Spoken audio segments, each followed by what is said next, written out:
दोस्तों आप स्लाइड पर देख रहे होंगे लिखा हुआ है, क्या वर्ल्ड 2008 से भी बड़ा कोई फाइनेंशियल क्राइसिस फेस करने वाला है? आप में से कुछ लोगों को मेरी बातें बड़ी मजाक लगी। उनको लग रहा होगा कि यार ये व्यक्ति पता नहीं क्या बोल रहा है, 2008 से भी बड़े फाइनेंशियल क्राइसिस की बातें कर रहा है। मैं सही कह रहा हूं आपसे। अगर आपको मैं जो लॉजिक दे रहा हूं, अगर आप इन लॉजिक को समझेंगे तो आप डेफिनेटली आप मेरे साथ कहेंगे कि हाँ ये पॉसिबल है कि 2008 से भी बड़ा संकट आ सकता है। उससे पहले कुछ स्लाइड में आपको दिखाना चाहूंगा, थोड़ा ध्यान से देखिए और फिर डाटा के साथ इस पर हम लोग चर्चा करेंगे कि क्या 2008 से भी बड़ा क्राइसिस बन सकता है कोई। देखिए, ये वॉरेन बफेट है, जिनको दुनिया का सबसे बड़ा इन्वेस्टर माना जाता है। इनको इन्वेस्टर की दुनिया का बेताज वास्ता कहा जाता है। ये कहा जाता है कि वॉरेन बफेट मार्केट में जो कुछ भी होता है उसे बहुत पहले ही प्रिडिक्ट कर देते हैं। और इन्होंने अभी क्या किया है, इनका जितना भी इन्वेस्टमेंट था जहां भी, उस सारे इन्वेस्टमेंट को बेच करके अपनी एसेट्स को कैश में कन्वर्ट किया। क्वेश्चन बनता है ऐसा क्यों किया है? क्या बफेट आने वाले किसी खतरे की ओर इशारा करते हैं? दोस्तों, अब यह पिछले 4 महीने में देखोगे कि लगातार इंडियन मार्केट, जिसे वर्ल्ड का सबसे बड़ा बुल मार्केट माना जाता है, वर्ल्ड की सबसे ज्यादा ग्रोथ रेट इस मार्केट की मानी जाती है, और पिछले 4 महीने से एफआईआई लगातार सेलिंग कर रहे हैं और इंडियन मार्केट से अपना 5 लाख करोड़ रुपया निकाल चुके हैं। नहीं लगता कि ये जो एफआईआई है इतनी बड़ी मात्रा में सेलिंग क्यों कर रहे हैं, क्यों ये पैसा निकाल रहे हैं मार्केट से? आप देखोगे ये पैसा क्रिप्टो में भी नहीं जा रहा है, चाइनीज मार्केट में भी इन्वेस्ट नहीं हुआ है। इट मीन ज्यादातर इन्वेस्टर कैश में बैठा हुआ है। क्वेश्चन बनता है, क्या एफआईआई भी किसी बड़े क्राइसिस की ओर इशारा कर रहे हैं? दोस्तों,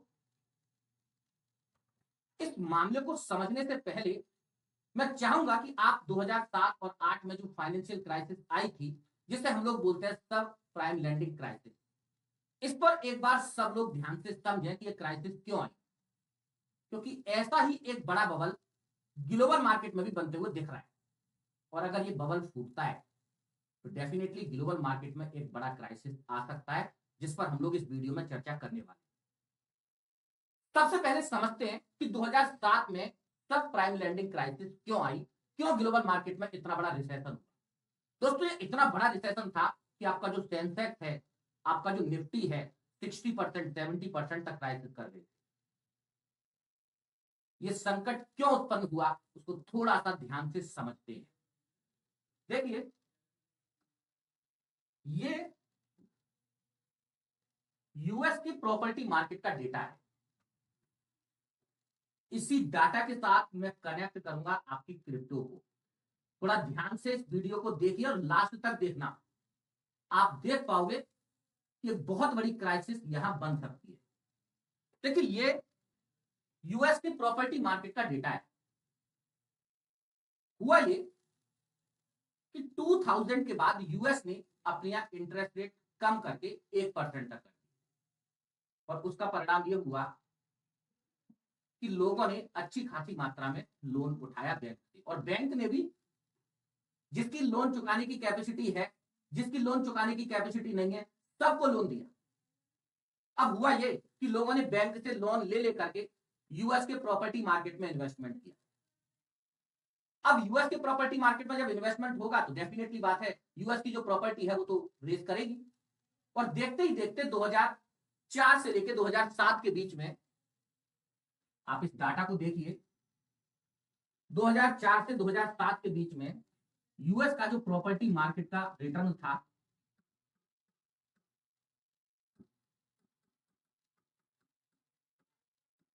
वो 124% तक पहुंच गया। और 2007 में जो क्राइसिस उत्पन्न हुई, उस क्राइसिस को कहते हैं सब प्राइम लैंडिंग क्राइसिस। दोस्तों, इसे बड़ी आसान भाषा में आपको समझाता हूं। अगर आप मेरे साथ समझोगे तो बड़ी आसान भाषा में समझ पाओगे कि ये हुआ क्या। देखिए हुआ ये, एक एग्जाम्पल से समझते हैं। मान लेते हैं ये पर्सन वो है जिसके पास कोई प्रॉपर्टी है। ए ने इसकी प्रॉपर्टी को देखा और उसको लगा कि यार इस प्रॉपर्टी को वो रेंट पर उठा करके अच्छा खासा रेंट कमा सकता है। तो इसकी प्रॉपर्टी को ए ने क्या किया, एज्यूम करते हैं सपोज 10 लाख रुपीज में बाइंग किया। अब 10 लाख रुपीज में बाइंग किया और उसने इस प्रॉपर्टी को उठा दिया रेंट पर और उससे इसको रेंट मिल रहा है। 1-1.5 साल इसने रेंट वसूल किया। एक पर्सन बी, उसको लगा कि अगर इस प्रॉपर्टी में कोई शोरूम खोला जाए तो डेफिनेटली अच्छा खासा पैसा कमाया जा सकता है। बी ने क्या किया, इस ए को ऑफर दिया कि आप इस प्रॉपर्टी को 30 लाख रुपए का बेचो।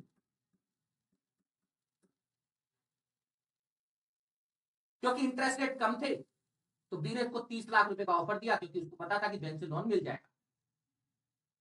ए को फायदा दिखा इस प्रॉपर्टी में और उसने अपनी 10 लाख की प्रॉपर्टी 30 लाख रुपए में बेची। अब बी ने कुछ पैसा लोन लिया और कुछ पैसा अपने पास से लगाया और इस प्रॉपर्टी को ले लिया और यहां पर अपना एक शोरूम चालू किया। 2 साल शोरूम मान के चलिए उसने चलाया और उसके बाद किसी थर्ड पर्सन को लगा कि शोरूम की जगह कोई तीसरा काम अगर यहां पर किया जाए तो बहुत अच्छा चल सकता है। अब हुआ ये कि सी ने बी को ऑफर दिया इस प्रॉपर्टी के लिए 60 लाख रुपए का। तो सी ने क्या किया, इस प्रॉपर्टी को 60 लाख रुपए में बाइंग कर लिया, जिसमें से 60-70% बैंक ने फाइनेंस कर दिया और बाकी पैसा सी ने अपनी जेब से डाला। अब इस तरह से आप देखो 3 या 4 साल के अंदर ये जो प्रॉपर्टी थी जिसकी वास्तविक कीमत 10 लाख रुपए थी वो बढ़कर के 60 लाख रुपए तक हो जाती। अब सोच के देखिए दोस्तों, इस पर्सन ने जिस काम के लिए ये प्रॉपर्टी ली थी अगर उसका ये काम नहीं चलता तो ऐसी परिस्थिति में ये पर्सन बैंक की ईएमआई पे करने में सक्षम नहीं, तो ये बैंक की ईएमआई पे नहीं करेगा। दूसरी प्रॉब्लम यह है कि अब इस 60 लाख रुपए पर इससे कोई प्रॉपर्टी खरीदना नहीं चाहता जिससे बैंक का लोन चुका सके। इट मींस बैंक भी अब इस प्रॉपर्टी को 60 लाख रुपए में नहीं बेच पा रहा है और ना ही सी बेच पा रहा है और ना ही सी बैंक की इंस्टॉलमेंट पे कर पा रहा है। रिजल्ट क्या होगा, जिस पर्सन ने या जिस बैंक ने इसको लोन दिया है वो बैंक डिफॉल्ट करेगा और बैंक के डिफॉल्ट करने के साथ ही पूरी मार्केट के अंदर एक सीरीज शुरू हो जाएगी डिफॉल्ट करने, दैट इज प्राइम सब प्राइम लैंडिंग क्राइसिस।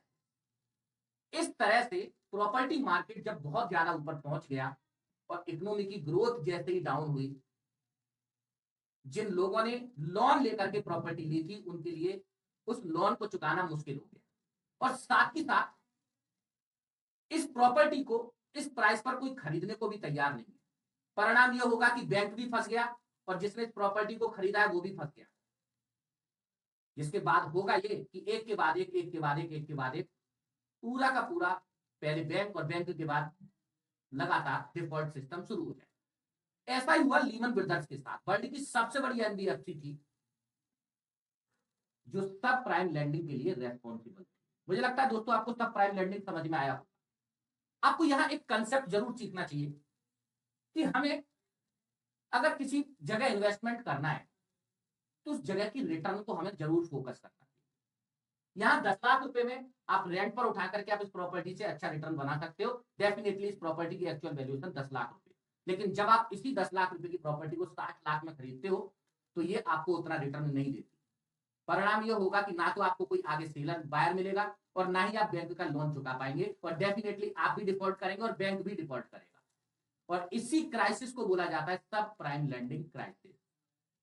इसका मतलब अगर किसी चीज की रिटर्न जितनी है अगर उसकी तुलना में अगर उसका मूल्य बढ़ता चला जाए तो ये एक बबल बन जाता है और जब ये बबल फटता है तो डेफिनेटली एक बड़ी क्राइसिस को जन्म देता है।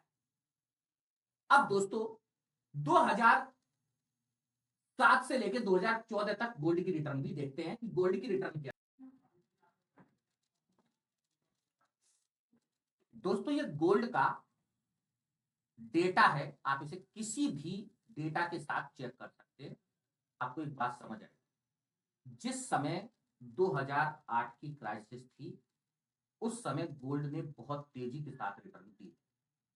आप देखो 2005 में ये जो गोल्ड था, ये 60,000 रुपए के रेट पर 10 ग्राम के रेट पर ट्रेड कर, और जो 2012 में बढ़ करके 31,000 को भी पार कर, यानी इन 6 साल के अंदर अंदर गोल्ड ने लगभग 4.5 गुना की रिटर्न। अभी अब 2008 के बाद देखिए क्या हो रहा है। देखिए गोल्ड 31,438 रुपए के रेट पर था 2018, और अभी 2024 में, यानी दिसंबर 2024 तक की बात करें, अभी जनवरी में तो और ज्यादा। ये जो गोल्ड की रिटर्न है ये 83,400 को भी पार कर, यानी कुल मिलाकर के इन 5 या 6 साल के अंदर अंदर गोल्ड ने 31,000 से 84,000 तक की जर्नी पार की। आप समझ सकते हो कि गोल्ड किस तरीके से लोग इन्वेस्ट कर रहे हैं। ऐसा हो क्यों रहा है? बात तो यहां पर यही है कि ऐसा हो क्यों रहा है। अब दोस्तों बात करते हैं क्रिप्टो की।